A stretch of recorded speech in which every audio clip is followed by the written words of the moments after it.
Buenas noches. En esta oportunidad explicaré sobre un modelo de demanda civil de indemnización por daños y perjuicios. Soy José María Pacoricari, catedrático de Derecho de la Universidad José Carlos Mariátegui en el Perú. Este tema es un tema de derecho civil y lo tratamos dentro del derecho de daños. En la introducción de este tema, que lo van a tener en la entrada del blog correspondiente, lo que queremos resaltar es la importancia de establecer si la indemnización por daños y perjuicios deriva de una responsabilidad civil contractual o deriva de una responsabilidad civil extracontractual, puesto que si deriva de una responsabilidad civil contractual, el plazo para demandar esta indemnización será de 10 años. Si la responsabilidad civil es extracontractual, el plazo para demandar esta responsabilidad será de 2 años.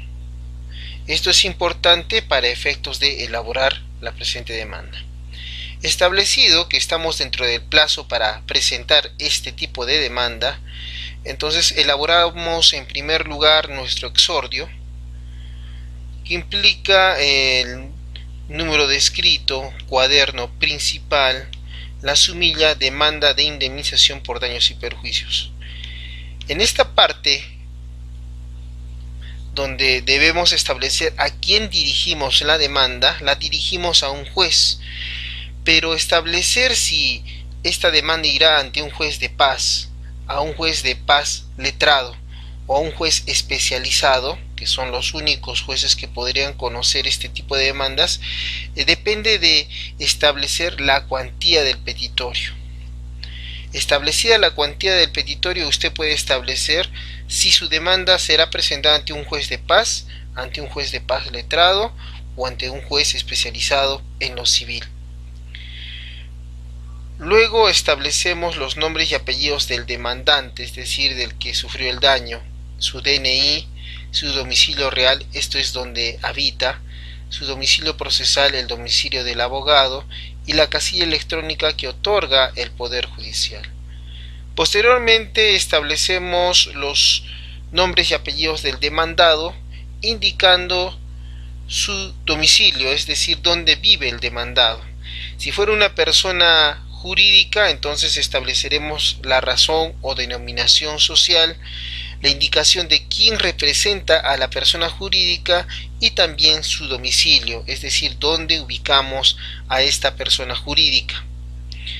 También es importante en este punto establecer que no solamente puede ser un demandado, pueden ser 2 o más demandados.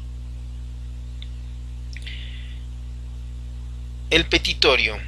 El petitorio de la demanda que proponemos es un petitorio simple que puede ser modificado según los estilos de cada abogado. En este caso hablamos de la pretensión principal, que dice: solicito se disponga el pago de una indemnización por daños y perjuicios derivados de responsabilidad civil. En este punto tenemos que indicar si es contractual o extracontractual. Por el monto indicamos un monto total en números y también en letras. Y después disgregamos este monto total por indemnización en los daños o posibles daños que usted podría solicitar se indemnicen. Hemos establecido aquí todos los daños que usted podría solicitar: daños patrimoniales, que constituye el daño emergente y el lucro cesante; los daños extrapatrimoniales, como es el daño moral y el daño a la persona o proyecto de vida. Establece los montos por cada daño. Sumando todos los montos saldrá el monto total que usted ha demandado. Como pretensión accesoria, usted demandará el pago de los intereses legales derivados de la indemnización solicitada, más las costas y costos del proceso, por cuanto estamos en un proceso civil. Luego establecerá usted los fundamentos de hecho. El primer punto siempre se refiere a presentar al demandante. El demandante es pensionista, el demandante es comerciante, el demandante es empresario. Después de esto, es importante establecer los elementos de la responsabilidad civil. Estos elementos son comunes tanto para la responsabilidad civil contractual como para la responsabilidad civil extracontractual. En principio debemos describir la conducta que genera el daño que alegamos. Entonces, en estas circunstancias describimos los hechos que generan los daños cuya indemnización solicitamos. Por ejemplo, 1. Estuve transitando por la calle. 2. El demandado, sin motivo alguno, empezó a golpearme, produciéndome una fractura en la cabeza. Son ejemplos de una conducta que genera daño. Después de establecer detalladamente, en forma ordenada, cronológica, la conducta que causa el daño, tenemos que pasar a describir los otros 4 elementos de la responsabilidad civil. Para esto hemos tomado de importancia la reciente casación emitida por nuestra Corte Suprema en el Perú. Es la casación 3470-2015 Lima sobre indemnización por daños y perjuicios, que establece que los elementos de la responsabilidad civil son la antijuricidad, el factor de atribución, el nexo causal y el daño. En mérito a esto procedemos a desarrollar cada uno de estos elementos. La antijuricidad consiste en establecer que la conducta que hemos descrito anteriormente contraviene el ordenamiento jurídico en su conjunto, ya sea una ley, el orden público o las buenas costumbres. Por ejemplo, en la inejecución de un contrato, que sería una responsabilidad civil contractual, se estaría contraviniendo el Código Civil, que establece que todos debemos cumplir con el contrato porque una vez firmado, es de obligatorio cumplimiento. El tercer elemento de la responsabilidad es el factor de atribución. Si es persona natural, debemos establecer y acreditar con pruebas la existencia de dolo o de culpa. Si es una persona jurídica, deberemos acreditar la existencia de una responsabilidad objetiva, es decir, que a lo que se dedica la persona jurídica, esa actividad es riesgosa y perjudica a la persona que demanda en este tipo de escritos. El cuarto elemento que consideramos son los daños. En esta parte debemos explicar cada uno de los daños que hemos indicado en nuestro petitorio, teniendo en cuenta que el daño emergente es el daño directo al patrimonio, es decir, el daño que produce una reducción en el patrimonio. El lucro cesante es lo que deja uno de percibir, es el lucro que cesa uno de percibir como consecuencia de la conducta antijurídica y dañosa. El daño moral es la afectación a los sentimientos de la persona, difícil de acreditar y a veces confundible con el daño psicológico, pero puede ser que el juez valore a cuánto puede ascender este daño moral. Y el daño a la persona, que es el daño al proyecto de vida. Imaginemos que el daño se produce a un futbolista con 5 años posibles de seguir jugando al fútbol, pero por el daño ya no puede jugar. Entonces esto es un daño al proyecto de vida de esta persona. Es importante indicar que cada daño usted debe acreditarlo. Si no acredita, la demanda será declarada infundada. Asimismo, en este punto sería importante establecer la valorización objetiva de cada daño. Por ejemplo, si se produce un accidente a una persona que tenía 60 años de edad, es posible que a los 65 años él hubiera podido trabajar hasta los 65 años, porque a partir de los 65 años hubiera tenido derecho a una pensión de jubilación. Tenemos 5 años.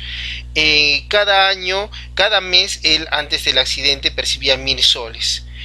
Entonces, si es 1000 soles, podemos establecer que en el año él ganaba 12.000 soles. Si hubiera trabajado por 5 años más, de los 60 a los 65 años, tenemos que hubiera tenido 56.000 soles. No, disculpen, 60.000 soles.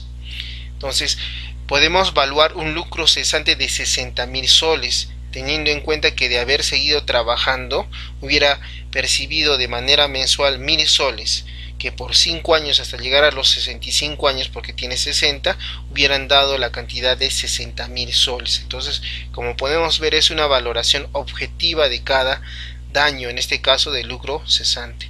Por último, establecido ya la conducta, su antijuricidad y su factor de atribución, debemos ver que esta conducta antijurídica es la causa de los daños que estamos alegando. Entonces, para esto está el último elemento denominado nexo causal.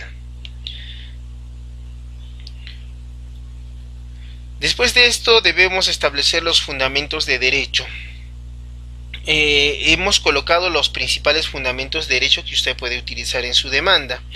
Si es que su responsabilidad civil es contractual, entonces deberá alegar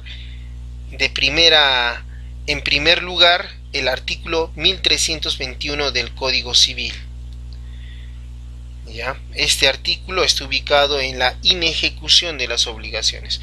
Ahora, si se trata de responsabilidad civil extracontractual subjetiva, es decir, que derivada de dolo o culpa, entonces deberá alegar el artículo 1969 del Código Civil.